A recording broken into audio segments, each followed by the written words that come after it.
Le débat a lieu et une nouvelle fois, les arguments les plus spécieux sont utilisés pour qu'aucune décision ne soit prise. Au congrès de Bâle, en 1912, on décide qu'il faudra que tous les moyens soient mis en œuvre pour empêcher la guerre, on ne dit pas lequel. C'était déjà pour faire la synthèse de tous les points de vue et maintenir l'unité, fût-ce au prix de l'ambiguïté, laquelle est toujours une préparation de la trahison. Une vieille phrase dit que on ne sort de l'ambiguïté qu'à ses dépens. Eh bien, tout dépend qui l'emporte. On aurait pu sortir de l'ambiguïté par la grève générale, mais le congrès de Iéna de 1913 du SPD, le parti allemand, décide qu'on n'utilisera pas la grève générale comme moyen contre la guerre. Alors à ce moment-là, Jaurès sait que la guerre aura lieu, parce que s'il n'y a pas de grève générale, il y aura la guerre. Pour la raison que les états-majors savent que l'ennemi numéro 1 pour 1 est déjà domestiqué. Et d'ailleurs, c'est le SPD allemand, lorsque la guerre est déclarée entre Autrichiens et Serbes, entre Russes et Autrichiens, c'est le SPD allemand qui prévient dans la journée du 30 juillet l'état-major et le gouvernement plus directement qui prévient l'état-major que le SPD ne provoquera pas de grève générale si la guerre a lieu. Jaurès est assassiné le même jour. Mes amis, mes camarades, mes chers concitoyens, réfléchissez à cet incroyable accomplissement de la nécessité historique sur des questions théoriques les plus abstraites qui, à un moment donné, se réalisent concrètement dans un fait. Qui résiste et qui cède? Il faut avoir la volonté de faire de ceux qui sont prêts à tout perdre plutôt que de céder sur ce qui paraît essentiel pour protéger la paix et l'intérêt général et la nature républicaine de la vie en commun. Jaurès en est mort, et peu importe ce qu'on pourra dire après de ce qu'il aurait fait, il est mort et il a été assassiné. Il a été assassiné pour faire taire les ouvriers français, pour faire taire les syndicalistes français, et pour permettre que se fasse la sale besogne d'envoyer tout le monde au front se tirer les uns sur les autres. Mais la responsabilité à cette époque, dans nos rangs du mouvement socialiste allemand, ne peut pas être passée sous silence, car sinon on n'apprend jamais rien sous prétexte d'amitié. Bien sûr que nous sommes amis, bien sûr que nous sommes frères avec les travailleurs, les syndiqués, les salariés, le peuple allemand. Mais nous ne sommes pas davantage aujourd'hui que nous l'étions alors de leurs capitalistes et de leur politique pourrie qui conduit cette Europe-ci, celle que nous avons sous les yeux, au même désastre politique que celui qui s'est amorcé aussi bien en 1914 qu'ensuite en 1939 ou 40. Ce sont des mécanismes similaires qui sont à l'œuvre. Et lorsque je vois l'internationale socialiste tomber à genoux au premier jour de l'attaque de la finance internationale contre la Grèce, je dis c'est un signal politique majeur qui a été donné à toute l'Europe. Et lorsque je vois nos camarades du SPD allemand entrer dans le gouvernement de Madame Merkel, je sais qu'à partir de là, c'est un désarmement unilatéral de ce qu'il reste de gauche, entre guillemets, en Europe, dans le cœur le plus important de l'Europe actuelle, puisqu'économiquement, paraît-il, le plus dominateur, alors même que toutes les causes qui travaillent en profondeur le reste des peuples travaillent aussi l'Allemagne, où il y a plus de pauvres qu'en France, où les salaires sont plus bas en moyenne qu'ils ne le sont chez nous, etc., etc.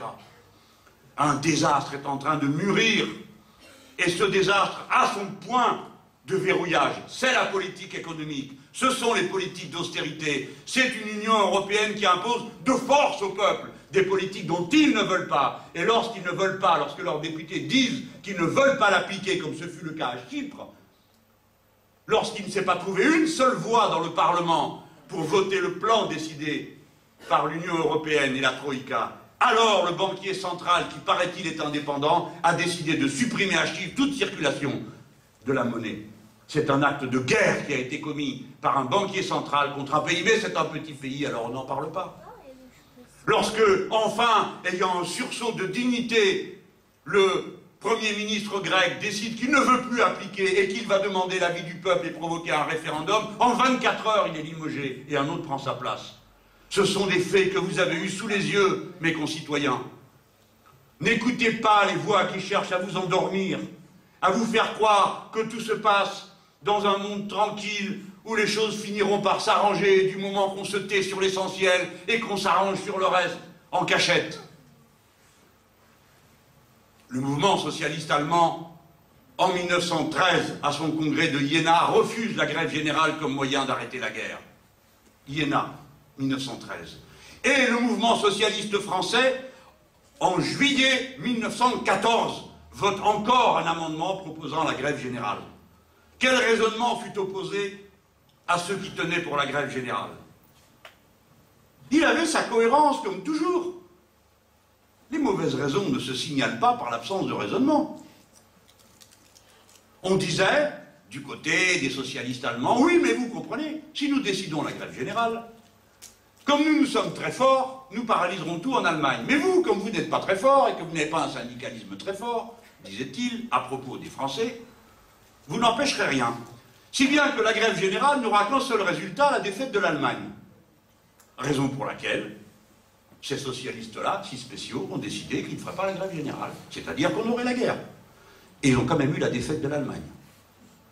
C'est pourquoi il faut toujours regarder à deux fois sur les raisonnements nationalistes qui se prétendent pleins de bonnes raisons et pleins d'intelligence. Il aura fallu un massacre immense pour que non pas la raison, mais la force finisse par l'emporter. Et dans des conditions telles que les conditions de la guerre suivante ont été préparées instantanément. C'est le traité de Versailles, où ceux qui avaient dominé parce qu'ils avaient gagné la guerre ont imposé des frontières et une organisation de l'espace géographique qui contenait en lui-même de nouveaux conflits.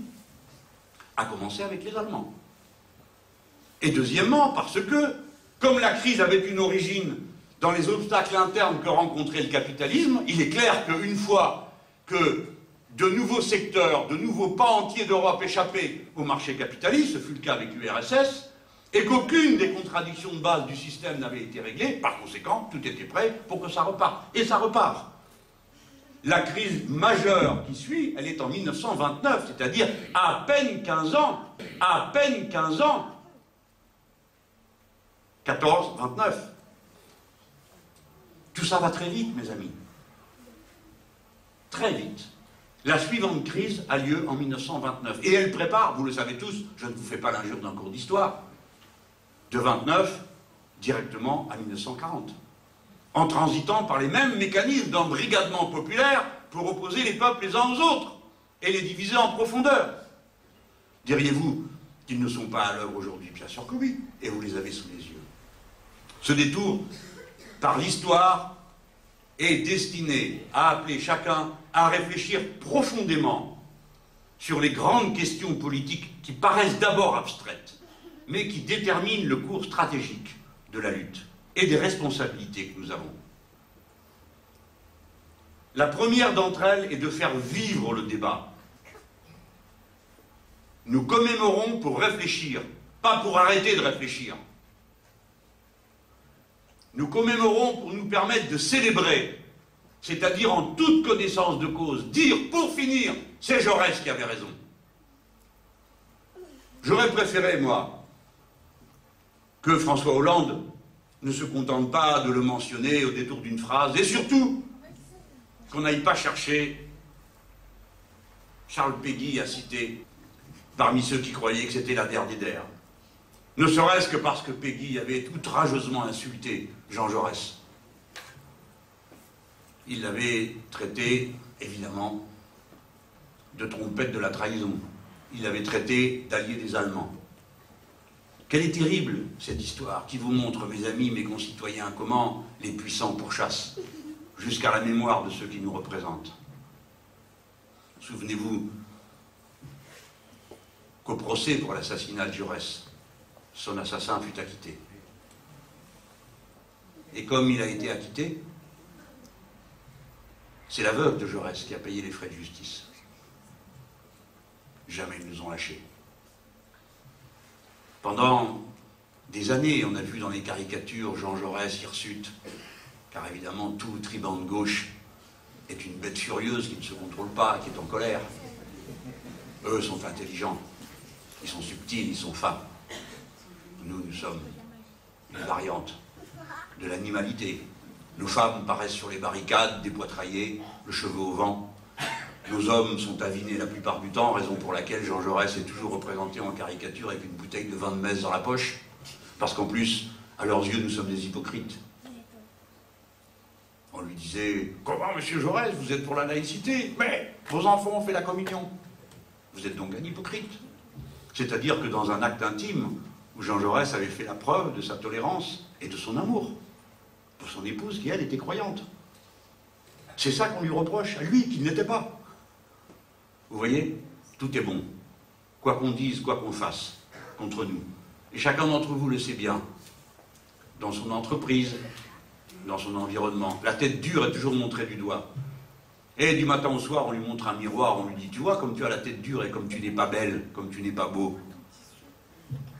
À la fin, quelque chose du miroir finit par vous déteindre dessus, si vous n'êtes pas capable d'utiliser vous-même le contrepoison qu'est l'arme de la raison, et de la certitude d'avoir toujours une attitude déterminée par la raison et la connaissance. Le savoir se suffit à lui-même, même au milieu des imbéciles, et surtout au milieu d'eux. Ça m'amène à ce point, puisque j'ai dit qu'il faut célébrer. Je viens à la question des fusillés pour l'exemple, puis j'arrêterai mon propos. J'ai lu que c'était une question douloureuse et qu'il fallait l'aborder avec un esprit de réconciliation. Je voudrais savoir pour qui elle est douloureuse. Je n'ai pas compris. Elle est douloureuse pour notre mémoire à tous. Un esprit de réconciliation, quelqu'un est fâché. Qu'il le dise, et qu'il nous dise pourquoi. Il n'est pas question de réconciliation, il est question d'autre chose. Nous sommes un siècle après, nous pouvons regarder ces événements pour en tirer des leçons. Pourquoi faut-il réhabiliter tous les fusillés? Parce qu'on ne peut en même temps dire, comme l'a dit le chef de l'État, les morts n'ont plus d'uniforme, sont tous traités avec respect, sauf cela. La guerre charriait de tout, du courage, des fois de la lâcheté. Oui, il y a des lâches. Pas seulement parmi les fusillés, mais parmi les fusillés, ce n'est pas que des lâches.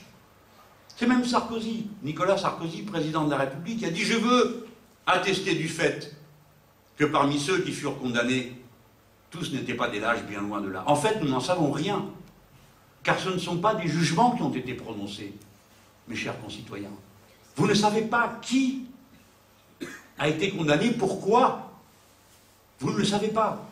Une bonne partie des archives a disparu. Il y a au moins 2 ou 3 cas de ce qu'on appelait la décimation, qui vient de l'exemple des armées romaines. 1, 2, 3, 4, 5, 6, 7, 8, 9, 10, t'es mort. 1, 2, 3, 4, 5, 6, 7, 8, 9, 10, t'es mort. 2 ou 3 cas où l'on a procédé de cette manière pour réduire les mutins parce qu'on ne savait pas qui attraper. Et quand il y avait une compagnie entière ou un groupe de soldats qui tout d'un coup, ou ne voulait plus sortir de la tranchée parce qu'on l'avait déjà fait sortir 2 ou 3 fois, surtout parce qu'il y avait dedans des têtes dures. Alors ils refusent de sortir. On ne peut pas fusiller tout le monde, on en prend un au hasard. Non, pas au hasard. Non, pas au hasard. On prend la grande gueule. On prend le petit tribun. On prend celui qui donne du courage aux autres et qui leur dit on va résister, on ne va pas se laisser faire, on ne veut pas mourir, on a peur. Bien sûr on a peur. Ah, c'est pas formidable d'avoir peur, surtout à la guerre. Mais c'est humain, non? Et on a des raisons de ne pas vouloir mourir. On a donc assassiné des gens. Il est bien possible que là au milieu, il y ait eu, ici ou là, il y a des gens qui ont été condamnés pour droit commun, très peu. Sur tous les jugements, il y a un condamné pour viol. Et les autres? Nous devons prononcer la réhabilitation pleine et entière de tous les fusillés. Pour dire aux Français quelque chose d'important, on ne dit pas qu'il faut se soustraire au devoir. Écoutez, c'est quand même extraordinaire. Eux ont été fusillés, pas Pétain. Pourtant, Pétain les a fait fusiller, pour l'exemple. Et lui, on ne l'a pas fusillé. Je ne dis pas qu'il fallait le faire. Il a été condamné, puisque c'est un traître à la patrie, pour collaboration avec l'ennemi, mais quand même. Alors on respecterait tous ceux qui sont tombés, sauf ceux-là. Non. Et deuxièmement, parce qu'on doit faire réfléchir notre peuple.